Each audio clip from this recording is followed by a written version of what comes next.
సత్యమేవ జయతే. ఒక గ్రామంలో ఒక ఆవు ఉండేది. అది ఎంతో మంచిది. తోటి పశువులతో ఎన్నడూ కలహించుకోకుండా యజమాని మాట వింటూ సాధు జంతువుగా జీవించేది.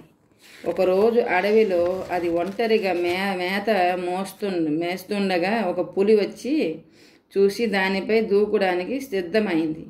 అది గమనించిన ఆవు భయపడక, పులిరాజా, ఒక్క నిమిషం ఆగు, నేను చెప్పే మాటలు విను. ఇంటి దగ్గర నాకు ఒక చిన్న బిడ్డ ఉన్నది. ఆ లేగ దూడ పుట్టి 2 వారాలు కూడా కాలేదు. పచ్చిక తినడం కూడా నేర్చుకోలేదు. నీవు దయదలిస్తే నా బిడ్డకు కడుపు నిండా పాలిచ్చి మంచి బుద్ధులు చెప్పి వస్తాను. ఆ తర్వాత నన్ను భక్షించు అన్నది దీనంగా ఆవు. ఆ మాటలు విన్న పులి పెద్దగా నవ్వి, ఆహా, ఏమి మాయ మాటలు! ఇంటికి వెళ్ళి బిడ్డకు పాలిచ్చి వస్తావా? అడవిలో ఉన్నంత మాత్రాన నాకు తెలివి తేటలు లేవనుకుంటున్నావా? నేనేమో వెర్రిదాన్నా కాను, కోపంగా అన్నది పులి. నీవు అలా అనుకోవడం సరికాదు. నేను అసత్యం పలకను. ఒకసారి మాట ఇచ్చి తప్పను. బతికి ఏమిది లాభం? ఎప్పటికైనా చావు తప్పదు. ఆకలిగోను నీకు ఆహారమై తృప్తి కలిగిస్తే ఉపకారం చేసిన దానిని అవుతాను. ఒక్కసారి నా బిడ్డను చూసి ఆకలి తీర్చి రావాలని నా ఆశ అన్నది ఆవు. ఊరిలో నివసించే ఆ జంతువులతో నీతి ఏమాత్రం ఉందో తెలుసుకుందామని సరే అన్నది పులి. ఆవు ఇంటికి పోయి దూడకు కడుపు నిండా పాలిచ్చి కోడె దూడ శరీరాన్ని ప్రేమతో నాకుతూ, నాయన, బుద్ధిమంతుడుగా మంచి తనంతో జీవించు, తోటి వారికి స్నేహంగా ఉండు అని, ఎట్టి పరిస్థితుల్లోనూ కూడా అబద్ధాలకు మంచి ప్రవర్తనతో పేరు తెచ్చుకో అని బిడ్డకు మంచి బుద్ధులు చెప్పి ఆవు అక్కడి నుంచి వచ్చింది.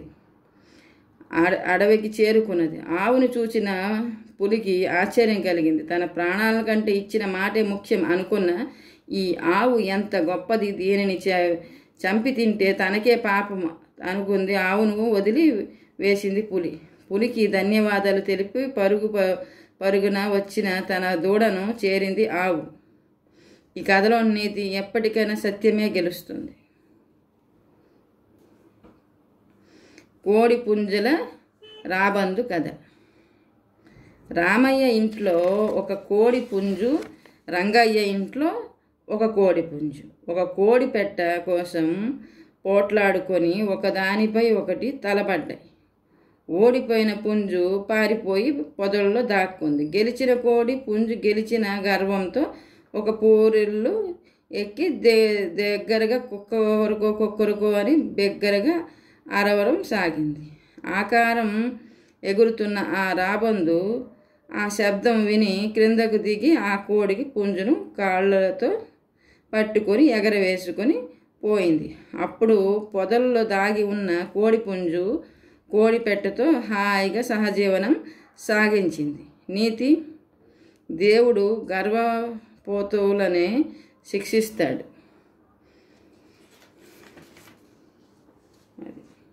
మితిమీరిన ఆశ. ఒక కథ విందాం ఈరోజు.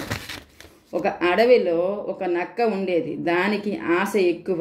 ఎన్ని తానకే కావాలన్నా పేరాశ. కానీ ఇది చిన్న జంతువు కదా, అందువల్ల దాని ఆశ తీరడం లేదు.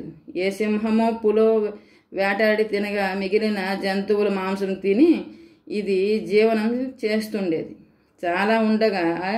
అలా ఉండగా ఒకనాడు ఒక వేటగాడు లేడిని చంపి దానిని భుజాన వేసుకొని వస్తున్నాడు. అంతలో అతడికి ఒక అడవి పంది కనబడింది. వెంటనే గురిచూచి ఆ పందిపై బాణం వదిలేశాడు. బాణం కొద్దిగా గురి తప్పి తగలడం వల్ల పందికి గాయమైంది. తప్పు వెంటనే ప్రాణం పోలేదు.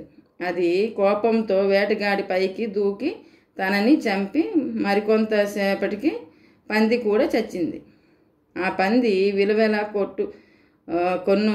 కొట్టుకుండా అటుగా వస్తున్న ఒక పాము దాని కింద పడి నలిగి అది కూడా చచ్చిపోయింది. ఆదారిన వస్తున్న నక్క చచ్చిపడి ఉన్న లేడి, పంది, పాము వేటగాడిని చూసింది. ఒకేసారిగా దీనికి బోలెడు మాంసం లభించడంతో దాన్ని సంతోషానికి అంతే లేదు. నక్కతో అసలే దురాశ కదా. వేటగాడిని పక్కన పెట్టి పడి ఉన్న బాణంకు నరం బిగించి ఉంది. ఈ నాలుగింటిని మాంసం తరువాత తాపిగా తినవచ్చు. ముందు ఈ నరంతో ఈ పూటకి సరిపెట్టుకుందాం అని ఈ బాణానికి బిగించింది. నరాన్ని కొరికింది. నరం తెగటంతో వంగి తిన్న బాణబంద ఊపుగా నిటవరుగా సాగి నక్క గుండెలోకి గట్టిగా గుద్దుకున్నది. ఈ దెబ్బకు నక్క అక్కడే మరణించింది. ఈ కథలో నీతి దురాశ దుఃఖానికి చేటు.